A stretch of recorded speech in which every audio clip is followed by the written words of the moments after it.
ગુજરાતમાં જે રીતે છેલ્લા 10 વર્ષોથી એક પછી એક કુદરતી આફતોને કારણે, સરકારની ખોટી નીતિઓને કારણે, સરકારની ખેડૂત વિરોધી માનસિકતાના કારણે ગુજરાતનો ખેડૂત ખૂબ હેરાન પરેશાન છે અને આર્થિક રીતે પાયમાલ થયો છે.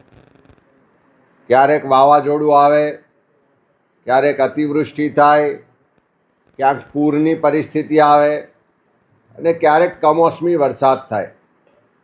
હાલમાં જ આ થોડા વખત પહેલાં ગુજરાતમાં જે અત્યાર સુધીના ઇતિહાસનો સૌથી લાંબો સમય કમોસમી વરસાદ થયો અને એના કારણે ગુજરાતના તમામ વિસ્તારોમાં લગભગ મોટા ભાગના જે પાકો ખેતરમાં તૈયાર હતા એ નાશ પામ્યા અને ખેડૂતોને આર્થિક રીતે ખૂબ મોટું નુકસાન થયું.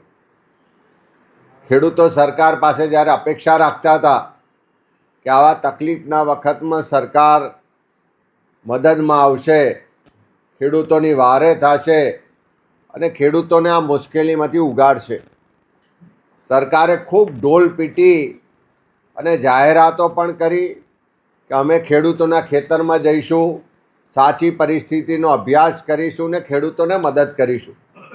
મુખ્યમંત્રી ખેતરમાં ગયા, ફોટા પડાવ્યા, મંત્રીઓ પણ ખેતરમાં ગયા, ફોટા પડાવ્યા. કેટલીક જગ્યાએ આપણે જોયું કે સરકારના મંત્રી હાથમાં ડાંગર પકડીને એમ કે વાસ આવે છે.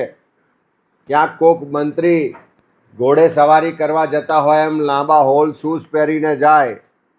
આખી પરિસ્થિતિ પછી ખેડૂતોને સરકાર પાસે ખૂબ મોટી આશા અને અપેક્ષા હતી, પણ જે રીતે સરકારે પેકેજ જાહેર કર્યું, જાહેરાતો તો ખૂબ કરી કે 10,000 કરોડ રૂપિયાનું પેકેજ, ઐતિહાસિક પેકેજ છે, પણ આખા ગુજરાતમાં જે ખેડૂતોની સ્થિતિ છે કે કેન્દ્ર સરકારે પાર્લામેન્ટમાં આપેલા આંકડા મુજબ ગુજરાતના ખેડૂતો પર 1.5 લાખ કરોડ રૂપિયાનું દેવું છે અને 50 લાખ કરતાં વધારે ખેડૂતો જે બેન્કોમાંથી ધિરાણ લીધું છે, આંકડા જોડે મેચ કરીએ તો લગભગ એક ખેડૂતના માથે 56,000 રૂપિયાનું દેવું છે.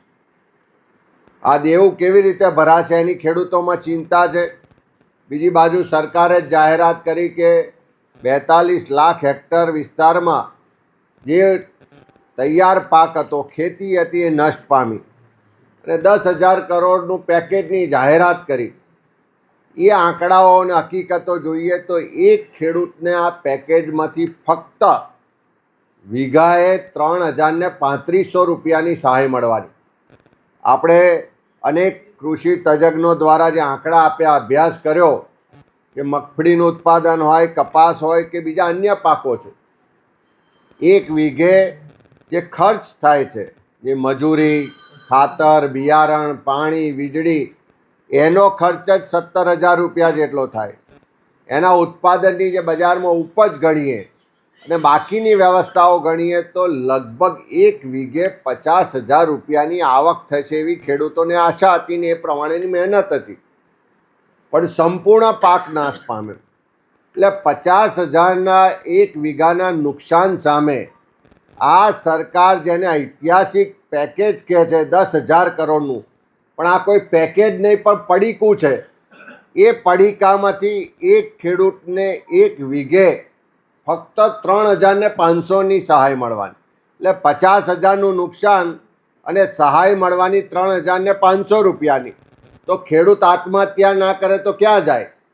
દુઃખ સાથે કહેવું પડે કે સરકારે પેકેજ જાહેર કર્યું એ પહેલાં જ આખી આર્થિક પરિસ્થિતિના કારણે, આર્થિક સંકળામણને કારણે, દેવાને કારણે દ્વારકામાં ખેડૂતે આત્મહત્યા કરી, ઉનામાં ખેડૂતે આત્મહત્યા કરી. ઢોલ વગાડીને પેકેજની જાહેરાતો કર્યા પછી આ ત્રીજો દિવસ છે. આજે રાજકોટ જિલ્લામાં કોટડા સંઘાણીમાં ખેડૂતે આત્મહત્યા કરી, રાજકોટ જિલ્લામાં જસદણમાં ખેડૂતે આત્મહત્યા કરી.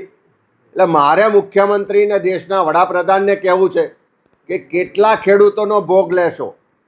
કેટલા ખેડૂતો આત્મહત્યા કરે પછી તમે એમના દેવા માફ કરશો? કોની રાહ જોવો છો? કેટલા ખેડૂતોના જીવ હજુ લેવા છે?